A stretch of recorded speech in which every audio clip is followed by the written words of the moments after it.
오늘 우리에게 주시는 말씀 다니엘 8장 9절에서 14절까지 말씀만 제가 읽도록 하겠습니다. 다니엘 8장 9절에서 14절 말씀이에요. 제가 읽겠습니다. 그중 한 뿔에서 또 작은 뿔 하나가 나서 남쪽과 동쪽과 또 영화로운 땅을 향하여 심히 커지더니 그것이 하늘 군대에 미칠 만큼 커져서 그 군대와 별들 중에 몇을 땅에 떨어뜨리고 그것들을 짓밟고 또 스스로 높아져서 군대의 주제를 대적하며 그에게 매일 드리는 제사를 없애버렸고 그의 성소를 헐었으며 그의 악으로 말미암아 백성이 매일 드리는 제사가 넘긴 바 되었고 그것이 또 진리를 땅에 던지며 자의로 행하여 형통하였더라. 내가 들은즉 한 거룩한 이가 말하더니 다른 거룩한 이가 그 말하는 이에게 묻되 환상에 나타난 바 매일 드리는 제사와 망하게 하는 죄악에 대한 일과 성소와 백성이 내준 바 되며 짓밟힐 일이 어느 때까지 이르고 하매 그가 내게 이르되 2300 주야까지니 그때 성소가 정결하게 되리라 하였느니라. 아멘. 앉으시기 바랍니다. 오늘 이 본문 말씀 가지고 다시 본 환상이라는 제목으로 여러분과 같이 말씀을 나누도록 하겠습니다. 지난주에 어린이날에 어버이날까지 참 챙겨야 될 날이 많은 주간이었죠. 5월을 가정의 달이라고 하는데 이렇게 날이 겹치니까 오히려 가정이 좀 힘드시지는 않았는지 모르겠습니다. 주머니도 힘들고 몸도 피곤하시고 사실 매일이 어린이날이고 매일이 어버이날 아니겠습니까? 근데 굳이 이렇게 따로 날을 정한 것은 아마 실제 우리 삶은 그렇게 챙기기가 어렵기 때문이 아니겠어요? 우리 삶이 그만큼 고달프기 때문일 것입니다. 지난주 본문의 다니엘 7장은 세상 역사를 보여주는 환상이었어요. 아무리 강한 나라라 할지라도 영원하지 못하지만 예수님이 다스리시는 하나님의 나라는 영원할 것이다 라는 말씀이었습니다. 그 나라가 예수님과 한 몸인 성도들의 나라였어요. 그런데 그 성도들의 나라가 바로 교회 아니겠습니까? 그리고 바로 여러분 각 가정이 교회예요. 하나님 나라인 것입니다. 작은 뿔이 성도들을 이긴 것처럼 보일 때가 있었어요. 우리 각 가정에서 하나님 나라의 평안을 빼앗아가는 크고 작은 일이 늘 우리 앞에 있다는 것입니다. 그런데 사실 우리 마음을 상한 일을 가만히 생각해 보면 사실 돈 몇 푼이고 말 몇 마디 때문이에요. 영원한 하나님 나라하고는 비교가 되지 않는 것들이라는 말입니다. 다니엘이 이 일을 마음에 간직하였다고 하였죠. 여러분 가정에서 하나님 나라를 마음에 깊이 간직하셔서 하나님 나라의 평안을 빼앗기지 않는 가정 되시기를 소망합니다. 아멘. 오늘은 우리 다니엘 8장 말씀 함께 볼 거예요. 이 다니엘서가 1장은 히브리어로 되어 있고요. 2장부터 7장까지는 아람어로 되어 있습니다. 그리고 오늘 보는 8장부터 다시 히브리어로 되어 있어요. 아마도 이 7장까지 내용은 전반적인 그 세계 역사가 이렇게 흘러갈 것이다 라는 내용들을 담고 있기 때문에 그 시대의 공통어인 아람어로 기록된 것 같고요. 8장부터는 그 중에서 특별히 이스라엘이 당할 내용들을 집중적으로 조명하고 있기 때문에 이 내용들은 히브리어로 기록된 것 같아요. 그래서 사실 7장과 8장은 그 내용들이 좀 겹치는 부분이 많기 때문에 이 7장을 이해하면, 왜냐하면 7장의 한 부분이 8장이기 때문에 우리가 지난주 7장을 이해하면 오늘 8장은 사실 그렇게 어렵지 않게 볼 수 있을 것입니다. 오늘 8장 내용 한번 먼저 볼까요? 1절 보면 다니엘이 처음 환상 후에 다시 환상을 본다고 하죠. 2년 정도 지난 시간입니다. 그런데 2절에 보니까 다니엘이 환상을 볼 때 몸이 엘람 지방 수산성에 있었고 을레 강변에 서 있다라고 하였습니다. 지금은 아직 바벨론 시대고 이 엘람 지방 을레 강변은 바벨론에서 한 500-600km 멀리 떨어져 있는 페르시아 지역의 땅이에요. 다니엘이 실제 엘람을 간 게 아니라 환상 속에서 지금 다니엘이 엘람에 서 있는 것을 보았다라고 하는 말입니다. 이해되시죠? 3절부터 이제 본격적인 환상 이야기를 합니다. 강가에 길고 짧은 두 뿔 가진 순양이 서 있습니다. 근데 긴 뿔이 나중에 난 것이라고 하였어요. 이 양이 서쪽, 북쪽, 남쪽을 향하여 뿔을 받는데 이 양을 당할 짐승이 없고 이 양에게서 구해줄 만한 짐승들이 구해줄 자가 없었다라고 하죠. 이 양이 자기 원하는 대로 다 행하고 이 양이 아주 강해졌습니다. 이 8장은 아주 친절해요. 뒤에 이게 뭐다라고 다 설명이 되어 있습니다. 20절 보니까 이 순양이 바벨론을 무너뜨린 메대와 바사라고 해석을 해줍니다. 그러니까 이 뿔 중에 긴 뿔, 나중에 난 뿔이 바사가 되겠죠. 페르시아. 이 페르시아가 사방에 강해지고 대제국을 이룰 것이다. 그래서 페르시아에게서 구워줄 나라 민족이 없을 것이다 라고는 이야기입니다. 그런데 이번에 보니까 한 순염소가 서쪽에서부터 와서 온 지면을 다니는데 이 염소의 발이 땅에 닿지 않는다고 했습니다. 그만큼 막 빠르게 염소가 다닌다는 거예요. 이 염소의 두 눈 사이에 뚜렷한 뿔 하나가 있었습니다. 그런데 이 염소가 앞에 봤던 순양을 공격하는데 이 순양이 당해되질 못하는 거예요. 짓밟힙니다. 이번에도 이 양을 염소에게서 구해줄 자가 없었고 양이 이번에는 염소가 심히 강대해진다고 했습니다. 21절에 보니까 이 순염소는 헬라라고 이야기를 해줘요. 성경에서. 헬라는 페르시아를 무너뜨린 알렉산더 제국입니다. 그러니까 두 눈 가운데 큰 뿔은 첫째 왕이라고 하죠. 이 큰 뿔이, 이 뿔이 알렉산더라는 거예요. 그런데 이 환상 속에서 이 염소의 큰 뿔이 꺾입니다. 그리고 대신에 뿔 4개가 나와서 사방을 향해서 났어요. 알렉산더가 죽고 그 나라가 넷으로 나눠졌다는 거예요. 그런데 그 중에 한 뿔, 이 4개 뿔 중에서 뿔 중에 하나에서 작은 뿔이 또 하나 납니다. 그 작은 뿔이 또 이게 막 커지는 거예요. 지난주 7장에서도 이 작은 뿔 얘기가 막 나와서 우리를 막 머리 아프게 했죠. 작은 뿔 얘기를 길게 하는데 이 작은 뿔이 지난 7장에서도 하나님을 향해서 막 소리 지르고 성도들을 괴롭게 하고 성도들을 이기잖아요. 오늘도 마찬가지입니다. 이 8장에서 특히 이 작은 뿔이 어떠한 행위를 했는지 아주 자세하게 구체적으로 기록하고 있어요. 7장에서 그 작은 뿔이 성도들을 이기는 모습이 8장에서는 구체적으로 이렇게 나타날 거야 라고 설명을 해주고 있는 것입니다. 미리 보여주는 거예요. 그러니까 8장에서도 역시 하나님의 백성이 혹독한 시간을 보내겠구나 라는 것입니다. 이제 계속 보면 우선 9절에 보니까 이 네 뿔 중에서 난 이 작은 뿔이 22절에 보니까 알렉산더 이후에 세워진 네 나라 가운데 한 왕이라 라고 이야기를 합니다.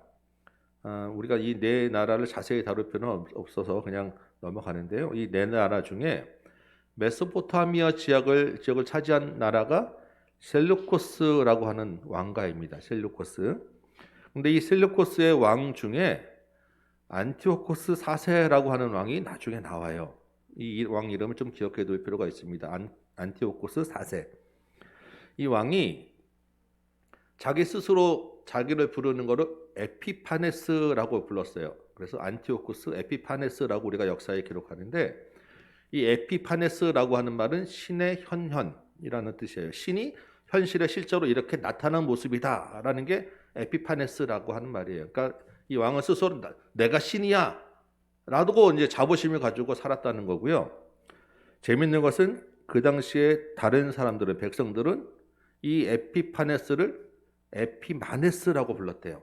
이 에피마네스라고 하는 말은 미치광이라고 하는 말입니다. 이해되시죠? 왕은 자식이 스스로 신이라고 이렇게 자랑하고 다녔고 백성들은 아우 저 미치광이라고 이렇게 불렀다는 거예요. 그러니까 이 왕이 어떤 사람이었습니까? 그만큼 자기 자신을 높이고 자기 마음대로 했던 왕이라는 거예요. 이해되십니까? 그런데 이 안티오코스 4세, 이 에피파네스 시절에 예루살렘이, 이스라엘이 아주 혹독하고 놀라운 파괴 행위들을 당하게 될 것이다 라고 하는 게 지금 오늘 본문 내용인 것입니다.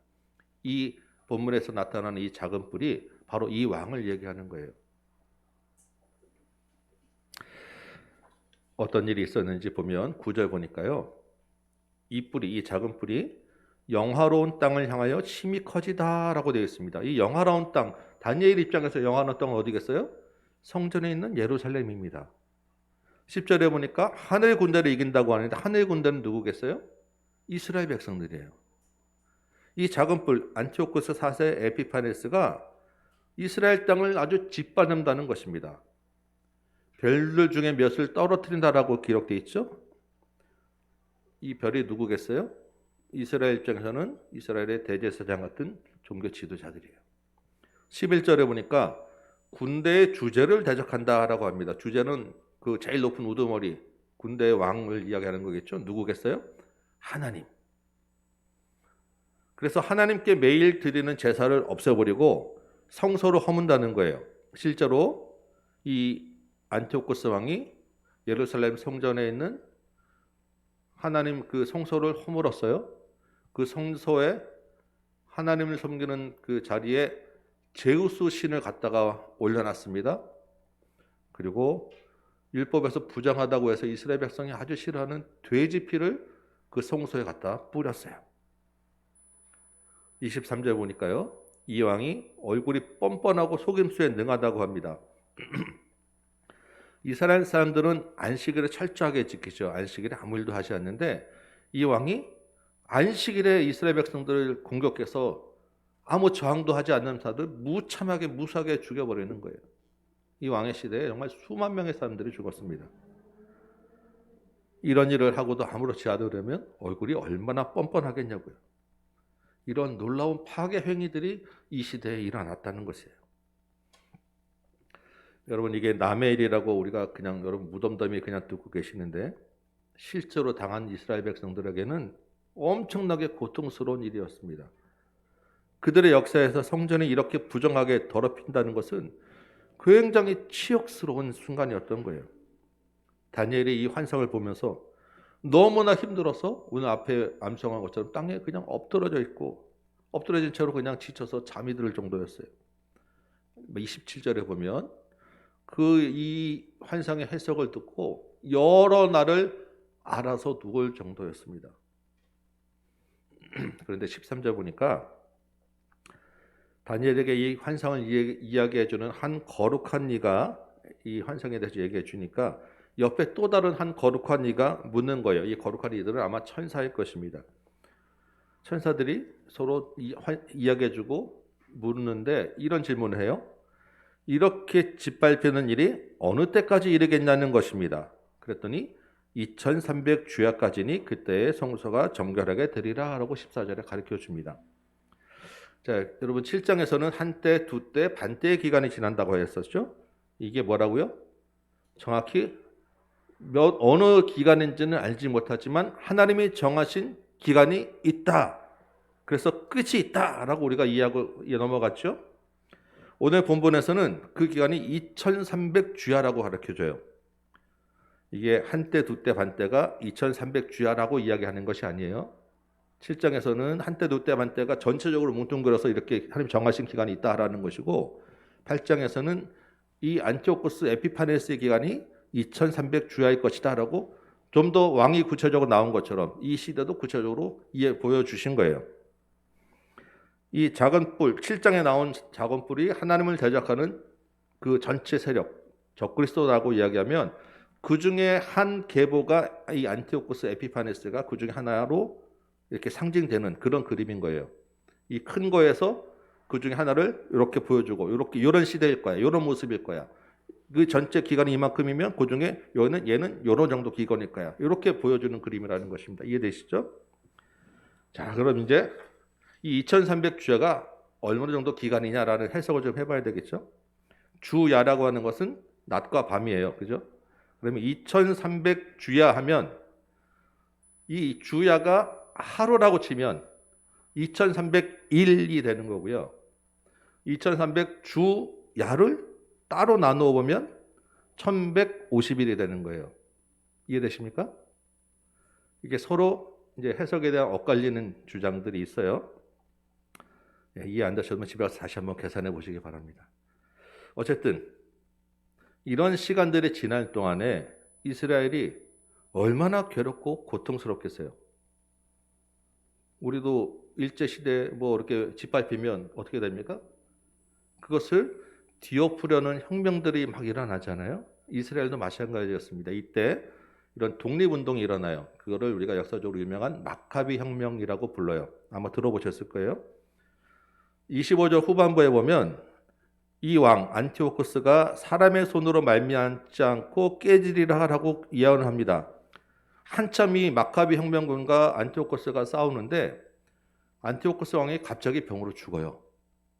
그래서 왕이 죽으니까 이 안티오코스의 점령군이 물러나서 자기 나라로 돌아갑니다.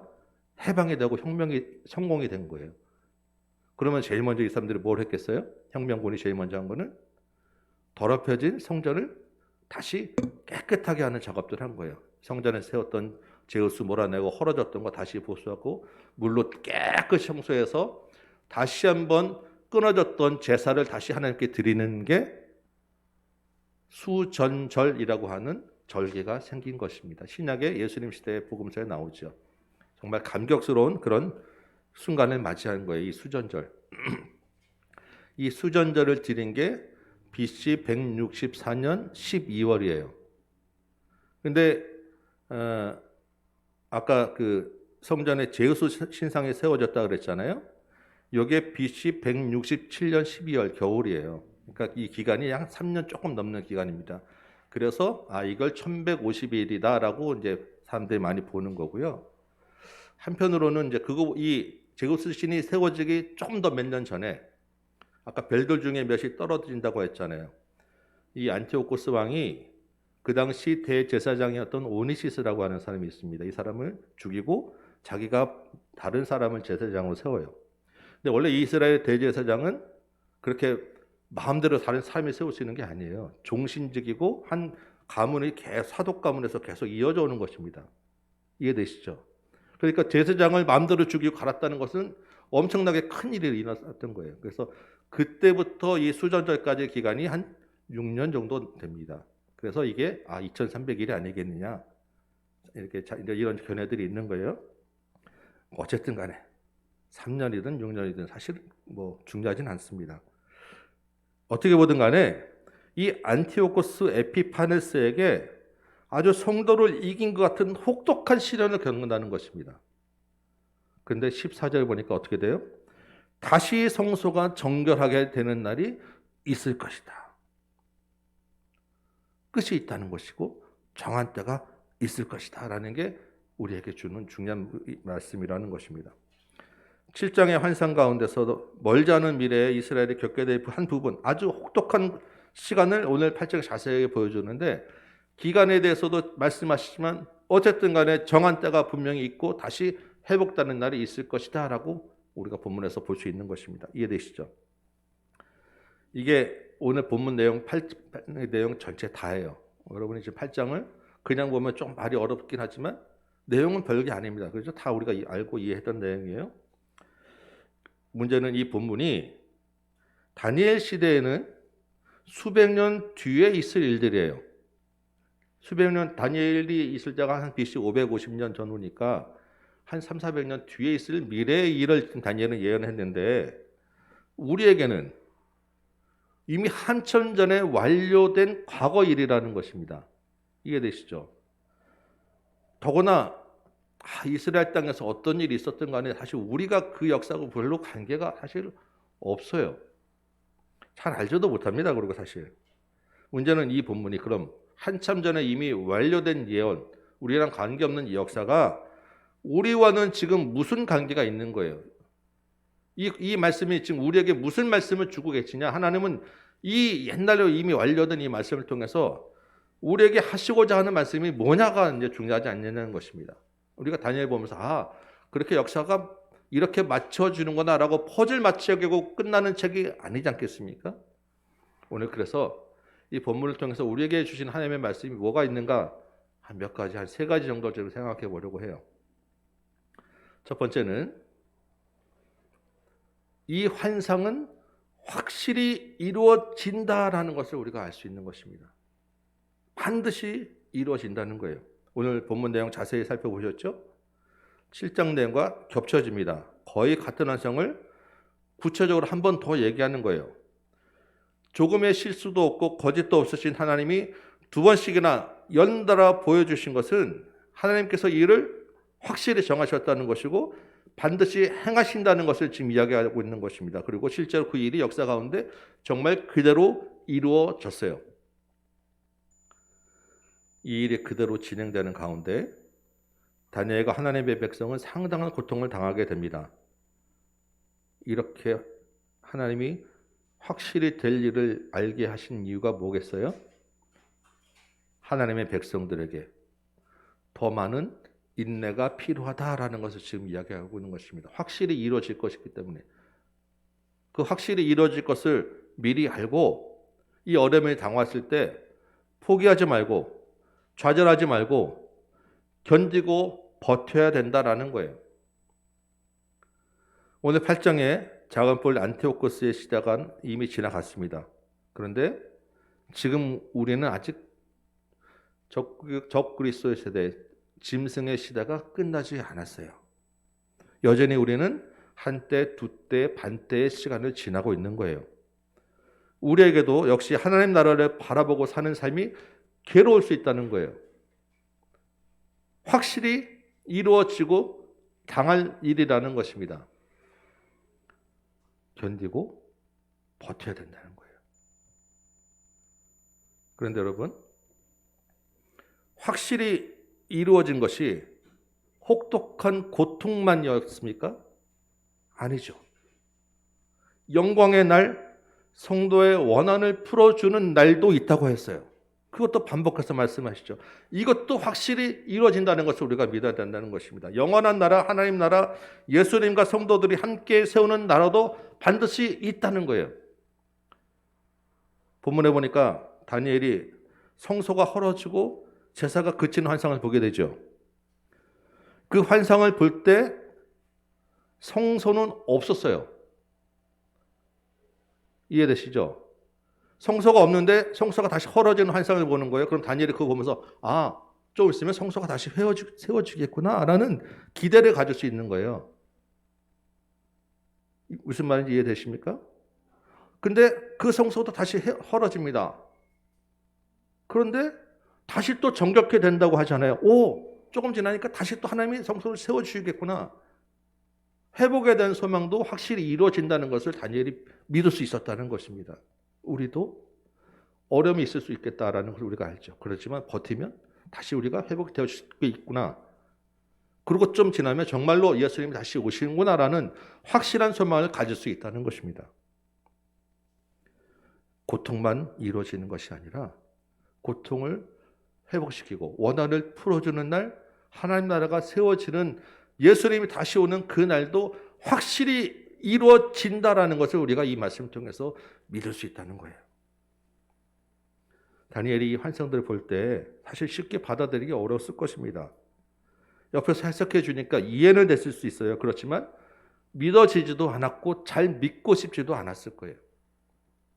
그렇지 않겠습니까? 이 환상을 보면서 다니엘이 볼 때마다 번번이 번민하고 있다, 당황해한다라는 표현들이 계속되고 있어요. 그리고 알아놓을 정도로. 그렇지만 다니엘이 어떻게 해요? 이 말씀을 마음에 깊이 간직합니다. 그리고 아람어로, 히브리어로 이렇게 기록해서 말씀으로 남기는 거예요. 하나님이 하실 일이 확실함을 깨닫고 믿었기 때문이라는 것입니다. 지난 엊그저께 월사 기도회 때 부모님 우리 히브리서 11장이었죠. 소위 믿음장이라고 하는 장인데 무슨 말로 믿음을 정의합니까? 11장 1절에 믿음은 바라는 것들의 실상이요 보이지 않는 것들의 증거라고 하였습니다. 바라는 것들은 우리가 기대하고 소망하는 그런 허망한 것들, 없어지는 것들, 긍정적인 기대가 아니라고 했죠. 바라는 게 뭐라고요? 하나님의 확실한 약속의 말씀. 그 말씀이 확실히 이루어질 것을 믿음으로 보이지 않는 것들을 바라보는 삶의 믿음이다라고 이야기하지 않았습니까? 보이지 않는 것을 기대하면서 확실한 믿음을 가지고 이 땅에서 그 삶을 살아냄으로 증거를 보여주는 것이 믿음이다라고 말씀을 나눴잖아요. 그렇게 산 사람이 대표적으로 에녹에 대한 이야기를 했고, 그래서 에녹은 하나님이 계신 것을 믿었고 하나님이 상 주시는 이라는 것을 믿었다라고 했고, 하나님이 그 믿음을 기뻐하셔서 이 땅에서 죽음을 보지 않고 하늘로 올려지게 되었다라고 말씀을 나눴어요. 여러분이 믿는 것이 무엇입니까? 여러분 정말 하나님의 말씀이 확실히 이루어질 것을 믿으십니까? 교리로 아는 것 말고 내가 교리로 알기 때문에 그것을 내가 믿는다라고 여러분 혼돈할 수 있는데 그거 말고요. 성경 이야기를 아는 것으로 성경을 이해하는 것으로 내가 믿는다라고 착각할 수도 있습니다. 그거 아니에요. 믿음이라고 하는 것은 견디는 삶을 이야기하는 게 믿음이에요. 포기하지 않고 신뢰하는 삶을 살아내는 게 믿음입니다. 내가 잘 이해되지 않더라도 내 현실을 뛰어넘고 하나님이 하실 일을 바라보는 삶이 믿음인 거예요. 엊그제 월석 기도회 때 제가 찬양 인도하면서 말씀드렸죠. 1944년 12월 달 크리스마스를 앞두고 크리스마스를 지나서 연말 사이에 유대인 포로 수용소에서 유난히 많은 유대인들이 죽었습니다. 성탄절이 지나면 성탄절에 그들이 자유를 얻을 것을 기대했는데 아무 일도 일어나지 않았기 때문에요. 그런데 그 다음 해에 독일이 항복하고 자유를 얻게 된 거예요. 그들이 조금만 더 버텼으면 그들도 자유를 얻었을 것입니다. 하나님의 약속의 말씀은 내가 기대하고 바라는 것과 다를 수 있어요. 그렇지만 버티고 견뎌내는 삶 가운데 하나님의 약속의 말씀을 우리가 경험하게 될 것입니다. 하나님을 신뢰함으로 고통 가운데 인내하시기 바랍니다. 천국 소망을 가지시고 보이지 않는 삶을 바라보시기 바라요. 하나님의 확실한 말씀이 우리 가운데 이루어지는 것을 살아내는 저와 여러분 되시기 바랍니다. 두 번째 우리가 생각할 것은 정한 때가 있다라는 것입니다. 지난 7장에서도 같은 말씀을 드렸죠. 아무리 강한 나라 세력이라도 영원하지 않습니다. 세상 모든 역사를 주관하시는 하나님 앞에서는 반드시 정한 때가 있고 끝이 있는 거예요. 오늘 본문도 하나님이 정한 때가 있음을 보다 구체적인 숫자로 보여주셨어요. 모든 일에 다 정한 때가 있다라는 것이죠. 우리 남자들 군대 갈 때 이런 얘기 많이 하죠. 거꾸로 달아나도 국방부 시계는 돌아간다. 그래서 그때부터 끝날 날짜가 있으니까 날짜 하루하루 이렇게 지어가면서 군대를 버티는 그런 얘기들을 많이 했었어요. 오늘 본문에서요. 한 천사가 다른 천사에게 묻습니다. 아마 다니엘이 묻고 싶었던 이야기였을 거예요. 13절을 보니까 이때가 어느 때까지 이를꼬. 많은 시편에서 고난 가운데 있는 시편 기자가 하는 질문입니다. 저도 힘들 때마다 기도하면서 묻는 질문이기도 하고요. 아마 여러분도 이 질문을 많이 하셨을 거예요. 하나님 어느 때까지니까? 신앙생활 하면서 이런 질문 한번 안 해본 분 계실까요? 정말 답답하고 괴로운 마음에 끝이 안 보이는 절망 가운데 내뱉는 말 아닙니까? 하나님 어느 때까지입니까? 그런데 여러분 기억하시기 바랍니다. 하나님도 이 질문에 관심이 많으세요. 어느 때까지니까라는 질문에 하나님이 그 일에 관심이 많으시다는 거예요. 그래서 하나님은 정한 때가 있다라고 자꾸 우리에게 말씀해 주시고 가르쳐 주시는 거예요. 때가 있다, 끝이 있다라고 기억하라고. 그 때가 길지 않아. 조금만 더 참아. 조금만 더 나를 신뢰해. 하나님 말씀하고 계시는 것입니다. 다만 하나님이 우리에게 구체적으로 그때를 알려주시지만 않을 뿐이에요. 왜? 그 일은 하나님께 속한 일이기 때문에. 지난주 신명기 말씀에서 말씀드렸죠. 감추어진 것은 하나님께 속한 일이기 때문에. 우리에게 유익하지 않기 때문에. 만약에 우리가 내일 일을 안다고 하고 1년 후, 10년 후를 안다고 하고 우리가 죽을 날이 언제인지를 안다고 한다면 여러분 우리 삶이 어떻겠습니까? 우리가 하나님을 의지할 일이 있겠습니까? 이 세상이 질서 있게 제대로 돌아가겠습니까? 우리가 얼마나 교만하겠습니까?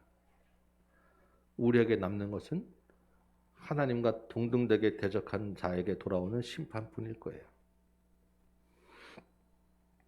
내일 일은 난 몰라요. 하루하루 살아요. 아버지여 날 붙드사 평탄한 길 주옵소서. 이게 우리의 기도 아니겠습니까? 하나님을 의지하게 살도록, 하나님을 의지하며 살도록 우리에게 허락하신 축복인 줄 여러분 믿으시기 바랍니다. 그런데 이 정한 때가 있다라고 하는 것은 또 다른 말은 고난의 끝도 있지만 쾌락의 끝, 평안함의 끝, 형통함의 끝도 있다는 것을 우리가 생각해야 돼요. 복음서에서 어리석은 부자가 창고에 가득 쌓아놓고 이제부터 내가 평생 마음 놓고 즐기리라 했더니 하나님이 뭐라고 하시죠? 오늘 밤에 내가 내 생명을 찾으리라고 하십니다. 정한 때가 있다는 것은요, 우리로 하여금 또한 하나님을 의지하는 믿음에 살기도 하지만 하나님 앞에서 겸손하게 살아야 된다는 것을 우리가 기억해야 되는 거예요. 이게 다니엘서에서 가르쳐주는 굉장히 중요한 주제입니다. 하나님을 의지하는 믿음으로 또한 하나님 앞에서 겸손하게 살아라라는 것이죠. 이러한 삶을 살아내는 저와 여러분 되시기 바랍니다. 세 번째 하나 더 생각해 볼 것은요, 이 세 번째 생각해 볼 주제가 없다면 첫 번째, 두 번째 말씀드린 이 두 가지 주제가 사실 우리에게 별로 와닿지 않을 수도 있어요. 뭐냐면 하나님이 어루만 주시고 일으켜 세워 주신다는 거예요. 오늘 암송한 18절 말씀이죠. 하나님이 어루만져 주시고 일으켜 세워 주시고. 다니엘이 환상을 보면서 너무 괴로워했습니다. 엎드렸다가 그만 깊이 잠들고 말았어요. 힘들고 지쳤던 거죠. 절망한 거예요. 그런데 그냥 두지 않았어요. 어루만져 주시고 다시 이렇게 세우고 말씀을 주시는 거예요. 이렇게 세우셨다라고 하는 말은 다시 그 자리에 두 발로 서게 했다라는 뜻입니다. 지쳐서 쓰러져서 죽을 것 같은 깊은 잠에 빠진 우리를 그냥 두지 않고 다시 있어야 될 자리에, 그 자리에 그 우리의 두 발로 다시 일어서게 해주신다는 거예요. 27절에 보니까요, 다니엘이 여러 날 알아 누웠습니다. 얼마나 괴로웠겠어요. 그런데 다시 일어나 왕의 일을 보게 합니다. 다시 일상으로 복귀하였다는 거예요. 비록 다니엘이요, 그 환상을 보고 놀랐습니다. 그 뜻을 완전히 깨닫지는 못했어요. 그래서 마음에 번민하고 괴로워합니다. 그러나 하나님이 그런 다니엘을 두고 붙잡고 야단치거나 그 환상을 알 때까지 계속 환상 속에 머물러 있게 하거나 그러지 않으셨어요.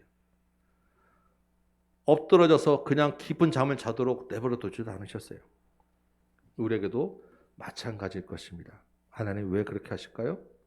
다니엘이나 우리나 환상 속에 사는 사람이 아니기 때문입니다. 우리는 현실을 살아가야 하는 사람들이기 때문이에요. 일상의 삶을 살아야 되는 사람들이기 때문입니다. 그래서 이 현실을 버티고 이 현실에서 살아갈 위로와 힘을 주시는 분이 우리 하나님이라는 거예요. 다니엘이 장래 일을 보았죠. 하나님이 확실히 이루어진다는 걸 알게 되었어요. 그리고 언젠가는 구원할 때가 있다는 것도 알았습니다. 그런데 그게 다니엘에게 사실 얼마나 위로가 되었겠어요? 그런다고, 그걸 안다고 해서 장차 당할 고난이 감해지거나 없어지지 않아요. 피해갈 방법도 없는 거예요. 우리도 마찬가지죠. 우리가 정말 고통스러울 때, 힘들 때 옆에서 와서 괜찮아, 하나님이 구원해 주실 거야. 정한 때가 있어, 조금만 참어. 하나님의 때가 있어. 얘기를 들으면서 알긴 알지만 사실 큰 위로가 되지 않을 때가 있으실 거예요. 왜? 그런다고 고통이 달라지지 않잖아요. 나는 힘들어 죽겠는데 하나님 구원해 주실 거야. 그래, 알긴 알아. 근데 그게 언제냐고. 말은 이렇게 나오지만 차마 말을 못하죠. 그러면 신앙이 없는 사람처럼 보일까 봐. 그냥 조용히 하고 빨리 갔으면 좋겠다는 마음이 들지 않을까요? 우리가 사실 다른 사람들을 위로한다고 할 때 굉장히 조심할 필요가 있을 것입니다. 이런 그 사람의 위로는 위로가 되지 않을지 모르겠지만요. 결국에는 우리를 일어서게 하시는 것은 하나님이라는 거예요.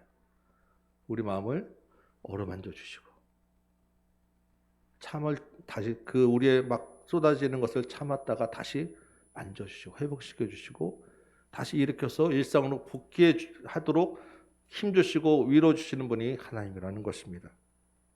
어루만져 주시는 분, 이렇게 세우시는 분, 일상에 돌아갈 힘을 주시는 분, 우리 하나님, 우리 아버지. 성령으로 도우시는 분, 우리 하나님이라는 거예요. 이 하나님이 우리의 고통 가운데 함께 우리와 견디고 계심, 함께 버티고 계심을 여러분 기억하시기 바랍니다. 말씀을 정리해 보면요. 지난주 이번 주 본문이 사실 쉽지 않은 본문이에요.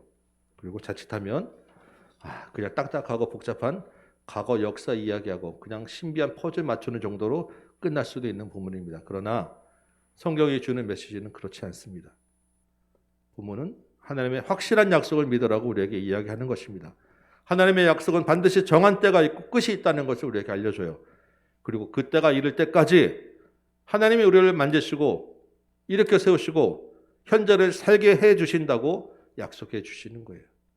하나님의 귀한 은혜가 담아있는 말씀이라는 것입니다. 비록 낯선 땅에 살고 있고 짐승의 시대에 살고 있지만 이 모든 세상 역사를 주관하시는 하나님을 믿으시기 바랍니다. 하나님을 더욱더 신뢰하시기 바랍니다. 하나님의 때가 있음을 알고 겸손하시기 바랍니다. 하나님의 위로와 공급하심으로 하나님과 동행하는 삶 사는 저와 여러분 되시기 바랍니다. 이 한 주간 동안에 이 짐승의 시대에 하나님의 나라를 살아가는 저와 여러분 되시기를 주님의 이름으로 축원합니다.